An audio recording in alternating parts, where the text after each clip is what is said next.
Let me show in a parable to what extent our nature is enlightened or unenlightened. Envision human figures living in an underground cave with a long entrance across the whole width of the cave. Here they have been from their childhood and have their legs and necks chained so that they cannot move and can only see before them, being prevented by the chains from turning their heads around. Above and behind them, a fire is blazing at a distance. They see only their own shadows, which the fire throws on the opposite wall of the cave.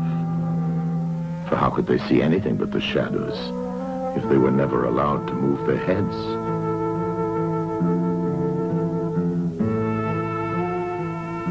Between the fire and the prisoners, there is a raised way and a low wall built along the way like the screen which puppet players have in front of them, over which they show the puppets. Do you see men passing along the wall, carrying all sorts of articles which they hold projected above the wall? Statues of men and animals made of wood and stone and various materials? Of the objects which are being carried in like manner, they would only see the shadows. And if they were able to converse with one another, would they not suppose that they were naming what was actually before them?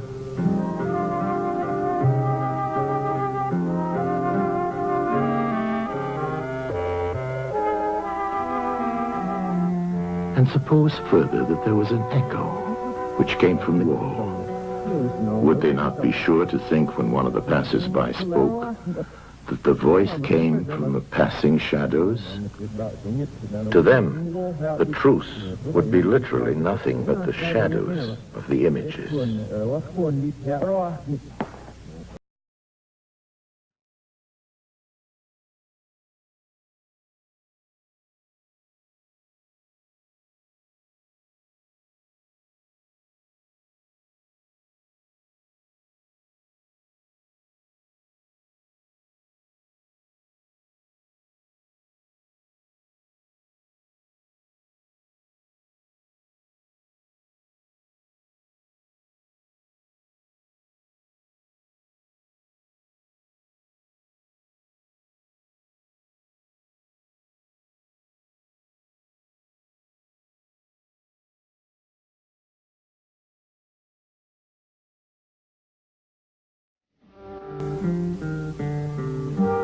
And you may further imagine that his instructor is pointing to the objects as they pass and requiring him to name them. Will he not be perplexed? Will he not think that the shadows which he formerly saw are truer than the objects which are now shown to him? And suppose once more that he is reluctantly dragged up a steep and rugged ascent and held fast until he is forced into the presence of the sun himself.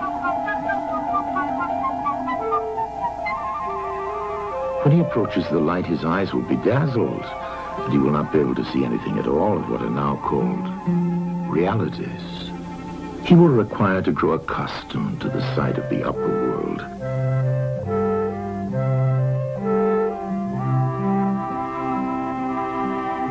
And first he will see the shadows best. Next, the reflections of objects in the water, and then the objects themselves. Then he will gaze upon the stars and the spangled heavens and the light of the moon. He will see the sky and the stars by night. Last of all, he will be able to see the sun, and not mere reflections of it in the water, but he will see the sun in its own proper place, and not in another. And he will contemplate the sun as it is.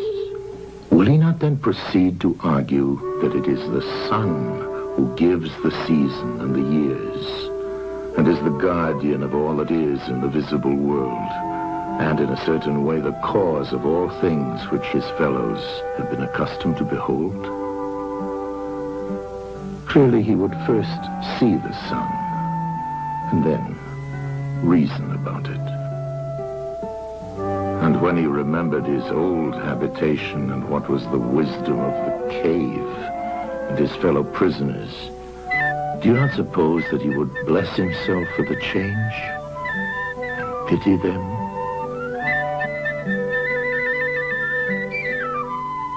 And if they were in the habit of conferring honors among themselves on those who were the quickest to observe the passing shadows, and to remark which of them went before and which followed after, and which were together and who were therefore best able to draw conclusions as to the future, do you think that he would care for such honors and glories, or envy the possessors of them? Would he not say with Homer,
they shall give of their help to one another, wherever each class is able to help the community.